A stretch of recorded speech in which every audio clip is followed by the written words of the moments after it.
With an esports scene boasting a prize pool of millions of dollars, more than 100 million downloads on the Play Store alone, and over $2 billion in total revenue, Clash Royale is one of the most popular mobile games ever made. If you've ever played the game, you will know that this popularity is unsurprising, given how addictive the game is. In fact, it's a game that I consciously avoid having on my phone, because it's just too easy to lose an hour or two tapping and swiping the cards of Clash Royale. So, if you are a game developer, you will invariably ask, what makes Clash Royale so addictive? Let's start by taking a look at the mechanics of Clash Royale. In this game, you battle head-to-head against players online with the goal of taking their towers using cards that you get to pick before the match starts. You can't just spam the cards though, because placing a card onto the battlefield expends a limited but gradually regenerating resource called Elixir. Not only do the cards that you place interact with the enemy towers, but also with the enemy cards.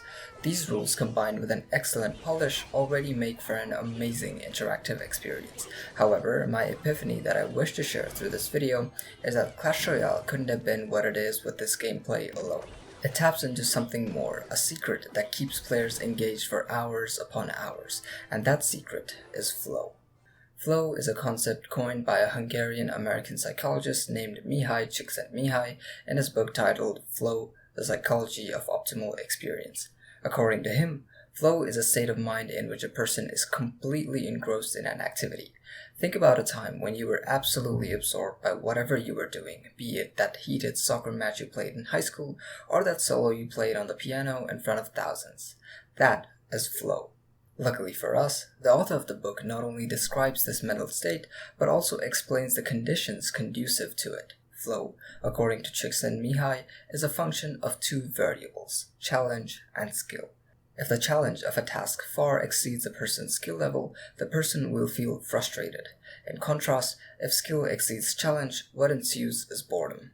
Flow is the optimal middle ground where the challenge of a task matches the skill level of the person. Video games have been utilizing this concept to produce the optimal experience for players for a very long time. An example flowchart of a game like Hollow Knight with its periodic boss fights might look something like this. There's much to be said about video games with non-conventional flowcharts and related topics in game design like dynamic difficulty adjusting, but I want to return to Clash Royale, the subject of our discussion. Now that you've understood the concept of flow, I want to propose that Clash Royale keeps players in the state of flow using something that is related to yet outside the core gameplay itself, and that is its ranking system. Endearingly referred to as the ladder by its players, Clash Royale's ranking system serves as a self-regulating dial to ensure that the player is always experiencing flow.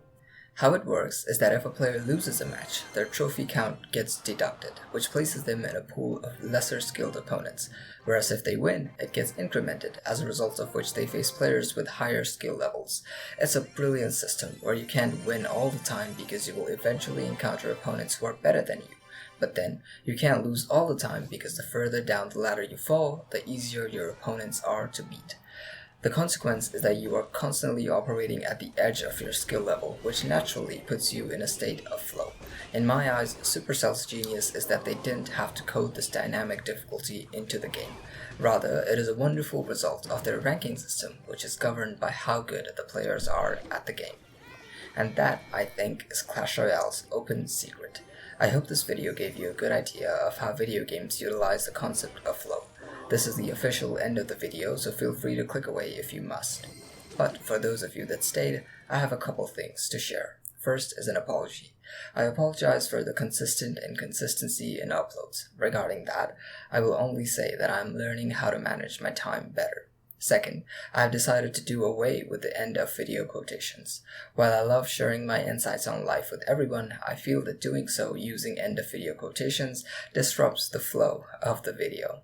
But I might still share whatever little lessons I learned along the way within the video itself where I deem it appropriate and natural. That's all I have for today. This has been Cupid. I'll see you in the next one.